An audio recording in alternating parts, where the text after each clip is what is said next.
Under the glowing lights of Mandalay Bay, a familiar electricity hums through the air, the kind that precedes moments boxing fans remember long after the blood has dried from the canvas. Tonight, under banners of blue and gold on one side and the vibrant colors of Mexico on the other, two warriors step into the spotlight with very different burdens strapped to their backs. For Luis Maldonado, this is a second chance, the kind of opportunity fighters sometimes wait their whole careers for. Ranked number 4 in the world, carrying the weight of a nation known for producing warriors molded in grit, Maldonado walks toward the ring with a look of both urgency and destiny. Across from him stands a young champion whose rise has felt like a force of nature. Nonito, the Filipino Flash Donaire, a man whose speed has become myth, whose left hook has ended dynasties, and whose calm demeanor masks a storm capable of striking without warning. The crowd erupts as the announcer stretches out his name, the roar rising like a breaking wave. Cameras flash, gloves touch. And in that moment, as the referee backs away and the bell prepares to sing, everything becomes suspended. The noise, the expectations, the memory of previous wars. The story narrows to 2 men, 2 destinies, and 4 ropes that will tell the truth. Donaire bounces lightly, eyes locked, studying every movement. Maldonado stands firm, ready to take the step he couldn't take the first time he chased a world title. The bell rings, the crowd leans forward, and the final silence before violence dissolves into the opening exchanges of a fight that will become far more than a title defense. It will become a demonstration of brilliance, heart, and inevitability. From the opening bell, the rhythm of the fight reveals itself like an unfolding prophecy.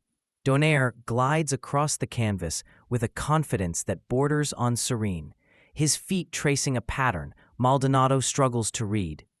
The Filipino Flash snaps his jab with precision, each one a stinging reminder of the timing that has dismantled champions.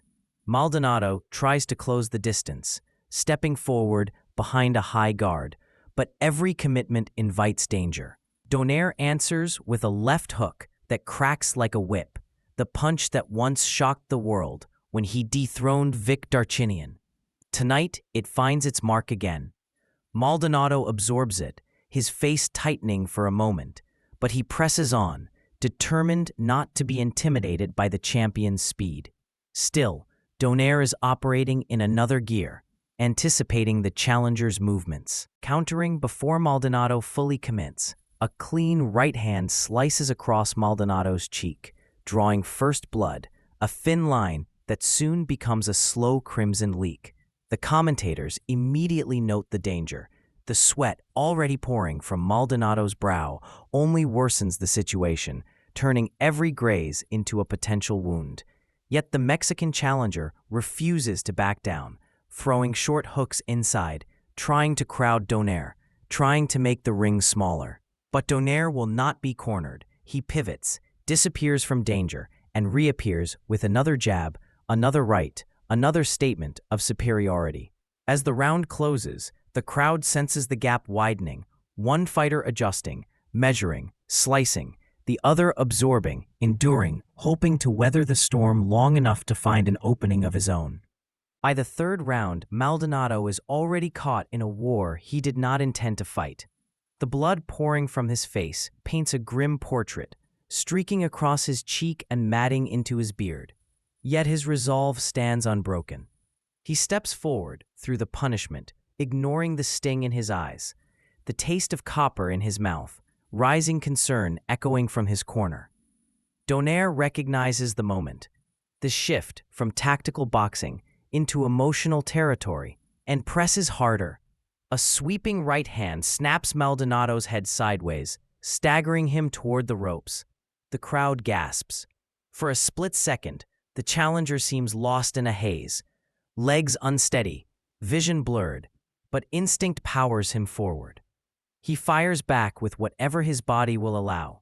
Short uppercuts, looping lefts, desperate jabs. None of it slows Donaire, but the heart behind each shot earns the audience's respect. Donaire responds with chilling precision. Another hook lands, Another combination carves through the guard. Maldonado's face is now a mask of red, each punch reopening cuts that the corner cannot seal. Between rounds, adrenaline and end-swell battle nature, but blood returns with every heartbeat. Still, the Mexican challenger refuses retreat. His forward march continues, his pride refusing to accept survival without resistance. In these moments, these brutal exchanges where technique dissolves into pure will, the story takes on a new tone. It is no longer simply champion versus challenger. It becomes a testament to heart, to courage, to the fire that burns in fighters who choose to stand tall even when the night grows darker and the storm grows colder. The middle rounds bring a surprising twist. Maldonado, despite his battered appearance, begins to rally. He finds a rhythm, subtle but real, landing crisp jabs and a few well-timed left hands that snap Donaire's head back. The crowd murmurs, sensing the Mexican's defiant resurgence.